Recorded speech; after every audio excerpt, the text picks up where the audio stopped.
Hello guys, today is 4 June and the fourth round COP results are out and my results are these. And as you can see that I didn't got any college or I didn't got anything. I got some of call letters for interviews, but it didn't well in earlier, and I hope that I'll get something in 8th or 9th round, because there are 12th round that are going to happen.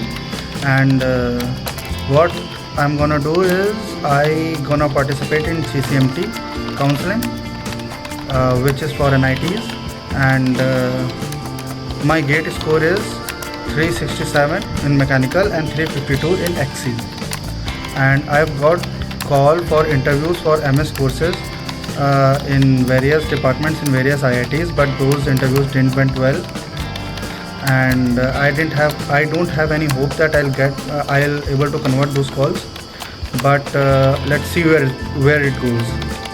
When I see previous year's data, then I am able to conclude that I'll able to get something, maybe some kind of good courses in new IITs or bad courses in new IITs, but getting any course in mid-level IITs is out of the option.